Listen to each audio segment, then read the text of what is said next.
Thank you for waiting, ladies and gentlemen. We've invited first class. Now we're inviting executive platinum, emerald, sapphire, and ruby. Hi, everyone, and welcome to another edition of Crew Travel right here on Yachting International Radio. My name is Rhea. I am your host, and I'm very pleased to, of course, welcome back Lee Harris from ATPI Travel. How are you, Lee? I'm very good, thank you. Over jet lag. So, yeah, feeling fine fit. So, all good. You were going to tell us how that trip between, what was it, San Francisco and England was, or was it New Zealand and San Francisco? Yeah, so it was all United. It was Auckland to San Francisco to London. And I've got to say, I was super impressed. Normally, when you go via the US, obviously you have to collect your bag at your first point of entry, regardless of whether you're on a through ticket, if you're on a transit, if you're staying, you have to collect your bags. And the rule of thumb that travel agents work with is that you have to give people a minimum of 3 hours between flights. But if not, they're going to be racing, they're going to be turning around trying to make it. No word of a lie, outbound and return. It's such a slick operation. San Francisco Airport and United Airlines managed to get off the flight, collect my bags through security and to my next gate within 45 minutes. It was unbelievable. Such a brilliant service. I can't speak highly enough of it. Especially at an airport that size, to have it happen that quickly, that's pretty good. And no, I can believe it. Honestly, I erred on the side of caution. I gave myself 6 hours in between flights. And then rushed through within 45 minutes. So I had a bit of a wait. It was a very good service. So anybody who's traveled by San Francisco, bearing in mind as well, we'd actually spoken about San Francisco Airport, I think it was about 2 weeks beforehand on the travel update with regards to the fact that they'd closed one of their runways. And as such, people expect delays, but it seems to have gone completely the other way. They've managed to make it such a slick operation, you didn't notice it at all. Good to hear. So anybody trying to make their way from Lee's end of the world, whether it be Australia or New Zealand, head through San Francisco with United Airlines. Indeed. Yep, definitely recommend it. Now, this week's travel is, it almost feels reminiscent of 2020 or 2021, right? What's going on with Lufthansa? Yeah, so as announced by Lufthansa, Trade Union Verdi has called on ground staff at Lufthansa Technik and Lufthansa Cargo and other companies within the Lufthansa group to go on strike. Lufthansa noted that the strike would begin on Monday evening, that's tonight, February the 19th, at 8 p.m. Central European Time, and end on Wednesday morning, February 21st, at 7:10 Central European Time. Lufthansa have advised that 900 out of 1,000 flights have been cancelled due to the strikes. Now, whether it's getting home or getting to an important event, the hundreds of flight cancellations have prompted passengers to contact Lufthansa en masse to try to rebook their trips. Now, on its website, Lufthansa informed customers that they are able to rebook their flights free of charge if they have been cancelled due to the strike. It can be done via Lufthansa.com, in the Lufthansa app, or via the chat assistance and service centres. If you've booked a domestic Java flight, you can also convert your ticket into a rail voucher at Lufthansa.com. Now, at the time of publication and this interview, numerous customer service phone numbers around the world are unreachable, despite being labelled as a 24-hour service line. The website's AI chatbot service has also gone down as well.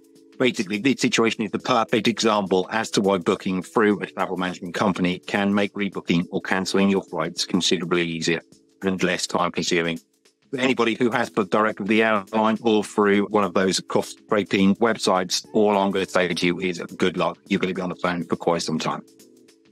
And you might see a refund a year down the road. See, the thing is, Indeed. When things like this happen, people tend to forget that there's a knock-on effect. It's like your journey from home to England. You had 2 flights.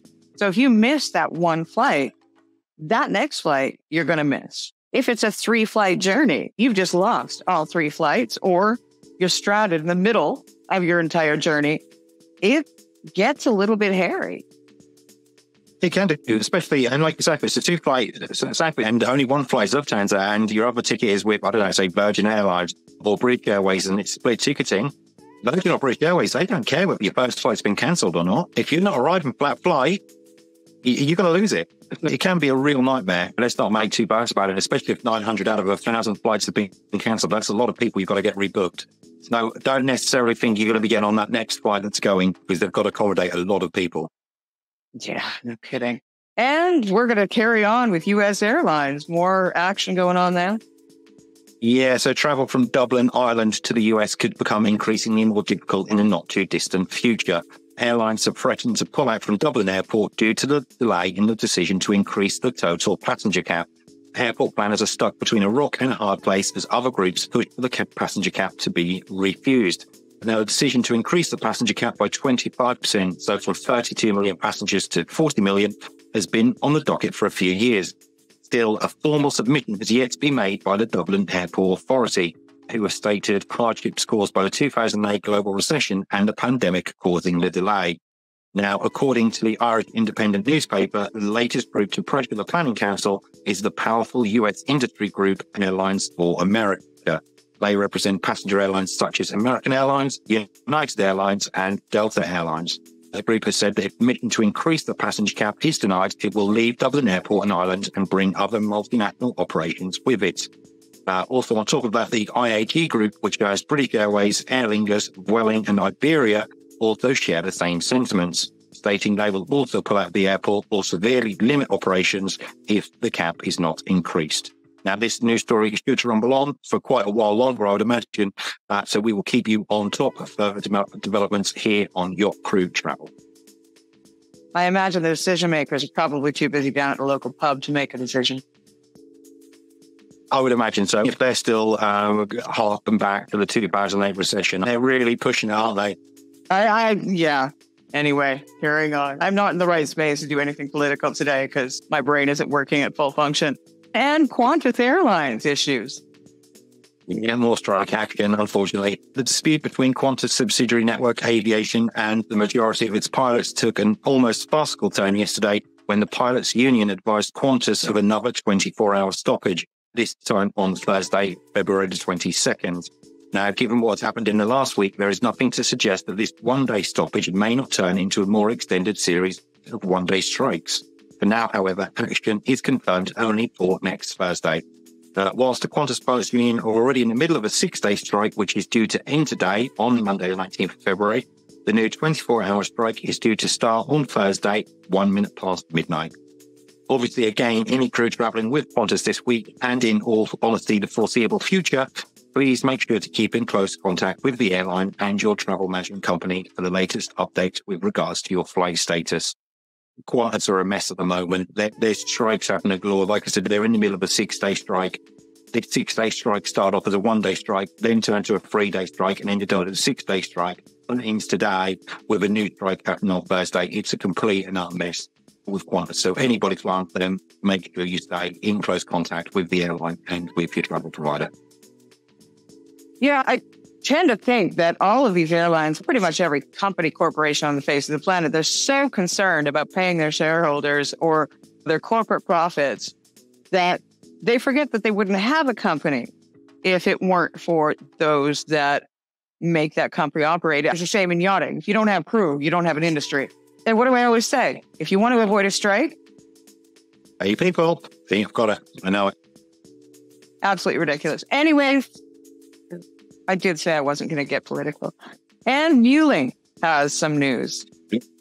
They do, yeah. The Spanish budget carrier Vueling is to restart flying from Heathrow in addition to Gatwick Airport. The airline, part of International Airlines Group, which includes BA, is to serve Barcelona and Paris Orly from the West London hub from April the 7th. Vueling last operated out of Heathrow in March 2020 with a route to La Coruña, Spain.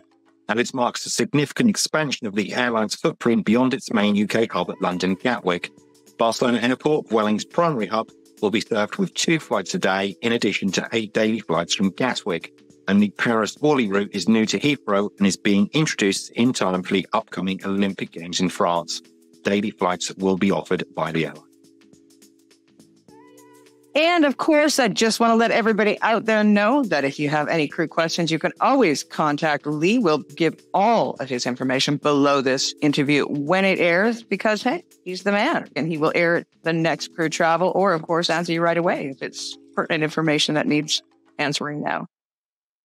Absolutely, indeed. Yep, send it through and we will, like I say, if it's urgent, we'll come straight back to you. Or if you're prepared to wait, we can do it on the interview. Not a problem at all. Lee, I want to say thank you ever so much, as per usual. And of course, if you want to keep up to date on what's going on with these strikes and if you're having any issues, please do book through ATPI Travel and Lee Harris, because these things, while they will still affect you, at least they will be rectified very quickly. Thanks, Lee. No problem at all. My pleasure. You've been watching another edition of Crew Travel right here on Yachting International Radio. My name is Rhea. I have been your host. We'll see you again next time.